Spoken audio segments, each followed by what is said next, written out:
This one is a filler. But still, I decided to add it to my review, as it is technically part of the experience. It kinda bothers me, however, that we keep on getting this introductory narration from the first episode. Lies the kingdom of Fiore, a small, peaceful nation of 17 million. It is still the beginning for Fairy Tail, and the anime is desperately trying everything to make itself as mainstream and accessible as possible. You're looking smooth as usual, Miss Lucy. Less passion, more bash. Would I like the obvious struggle to find an identity? Most anime wouldn't get a pass for making so little sense and not having a clear, cohesive story. But Fairy Tail is simply too charming and fun not to enjoy and forget about its obvious shortcomings. I still don't get what happened. I'm not satisfied with your explanation.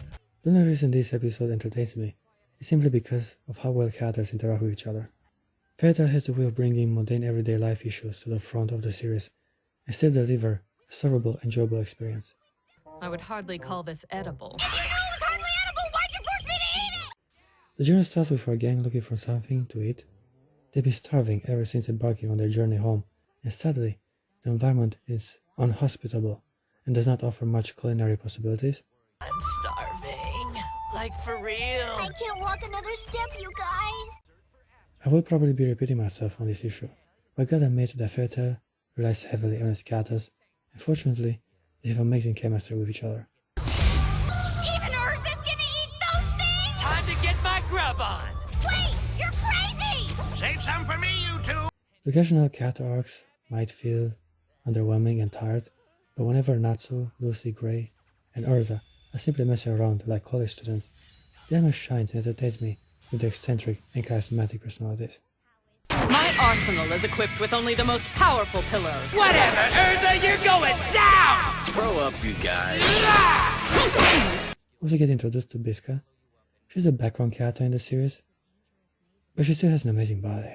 The sniper with her sights on your heart, the one and only Bisca Mulan! Therefore, I wish we would have gotten a bit more of her, That's hot! How can I top that? and not just some scenes from the past as she was teasing Erza. I seek Moulin Rouge. Know her? Yeah, you got it right here. The episode was fun, and both these hotties Erza Scarlet, bunny mode. You can hang here anytime. What he said. made it hot and delightful. We don't get to see Erza in a maid outfit that often, and having Bisca strip her naked was a brilliant idea, if Erza ever had one. And so very convenient to remove. Give it back right now. Pay my tab, will ya? Coward. Anyhow, as things are right now, our gang found an abandoned village in the middle of nowhere, and the show displays a bit of comedy. Well, it's either that or they all got drunk and passed out. I think that only happens back at the guild. We do love our spirits, don't we? I like these witty remarks. They are lazy and cliché, but work with the overall experience. There are also some lame attempts to make some jokes regarding mushrooms as they start appearing on their head. This was kinda lame and simply introduced to stretch the length of the episode. And here's the gag! That was scary. Your head is scary! This is a small little adventure, but for anime called Fairy Tail, having mystical small encounters with weird type of magic and curses is thematic and fitting with the rest of the episodes. I'm usually against filler arcs, especially if we're talking about Naruto, but in Fairy Tail, the quality of the story stays the same. Granted, it ain't much of a compliment, but it makes for a more consistent experience. This episode is just as useless and meaningless as most other events in the series, but if you like the characters and the simplistic structure of the show, you will enjoy this filler adventure just fine. Your balls were weak. The tail of this bunny suit is stronger. Natsu devours a village. It's a worthy addition to the anime. It's a standalone adventure which gives credit to the series name. However, at no point is Natsu about to eat a whole rural settlement.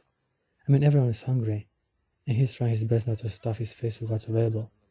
But the title should have been Lost on the Way Home. Anyway, this is just a small build-up episode before the anticipated fight between Natsu and Erza.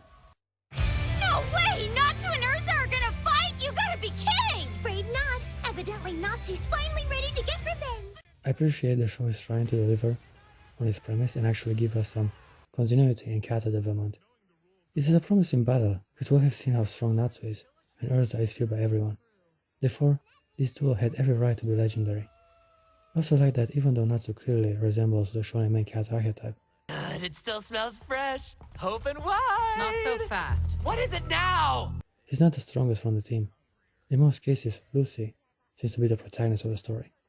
It feels awesome, but I'm not gonna let it go to my head. Also, before I talk about some relevant stuff, I like the black boots Lucy and Erza are wearing. They look like stockings and make their legs very pretty, while also evidencing their delicious pale skin. Alright, Erza vs Natsu episode. Natsu versus Erza! It's trying to do some more building, and we get a bit of insight on the political struggle in Fiore, and how the council operates in regard to the law. I like the name Era, as the institution of high authority, such a fitting, mythical, and cool name. The Eisenwald Guild may have been defeated, but that is only one small victory. As I was saying, we're introduced to some political struggle, and Erza's getting caught in their shames. Fairy tales' good deeds are overshadowed by their reckless destruction. Then why don't we take the opportunity to discuss the matter with them? We also get a look at Jalal, who will become an important figure later into the series. Let's be civil. I've always been a staunch defender of fairy tale. It is shown he has a personal connection to our wizard in armor, and he's a smooth talker. Don't let a word slip about you-know-what. Looks a lot like Grey, basically a keep-up fuckboy to make the council women wet. Sadly, the duel between Natsu and Erza serves only as a plot device for a broader introduction to the world of fairy tale. Granted, there ain't that much complexity in this series to begin with. We'll get a few funny moments between Grey and Lucy, as he invites himself to her place. You totally scored, Lucy. Intruder alert! No stripping in my house, buddy! It's a running gag to have weirdos intrude on Lucy's privacy. My bedroom! Get the heck out of here, you jerks! Jeez. And I find it cute and entertaining, not to mention Grey and Natsu are feeling more than welcomed in her home. Hey, give me a minute to explain, would ya? I was naked when I got here. Get out! So you forgot about today. We also get to clear a few misunderstandings. You see, well, the initial idea was that Natsu, Grey, and Erza were the strongest wizards in fairy tale. This could be the most powerful team fairy tale's ever seen. Now we're getting more information on other prominent figures from the guild. It turns out Erza is not the only S-class wizard, as we finally get to see Laxus and Mystigan. All I meant was that three of them work well together and they have the best team chemistry in all of fairy tale. Okay. Mirajane claims there are 5 S-class wizards, and adding her to the bunch, that leaves only guilders, I guess. Only 5 people in the entire guild who are considered S-class. That includes Loxus, Mystigan, and Erza. It's still nice to see Mirajane be the one giving exposition again, and Lucy as a clueless newcomer. In my opinion, there's no amount of money that's worth risking your life over. Yeah, no kidding. Another small thing, it's good how they changed the commentators at the end of the episode. Now we have Natsu and Happy be the ones announcing their next adventure. Alright, And Lucy won't be able to turn down the bonus reward. Oh, then Galuna Island it is. Quick, grab. the duel between Erza and Natsu ends in great disappointment, as the fight gets interrupted and Erza arrested.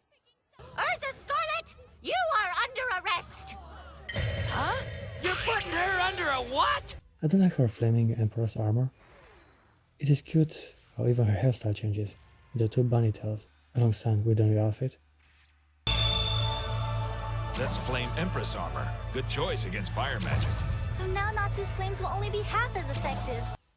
Even the trial ends up with a total waste of time. You see, this is the main and fatal flaw of this series. It hypes things up and tries to build towards a story arc, but then it fails to deliver on any of its promises, and uses cheap narrative tricks or jokes to bring the show to a rush conclusion. Put me down for Erza in the first round! You're betting against your own best friend? Why are you guys picking sides? This is also the first episode Lucy gets called out by those fishermen as she's on her way home. Hey, where you going there, Blondie? Wow, Mystigan and Loxus. This is a running gag again, and it adds a bit of charm to the series as it keeps on happening, even after the time skip. Is that Lucy? Whoa, it couldn't be. All things considered, this was a build-up episode for the adventures to come, and for the character arcs we have yet to explore.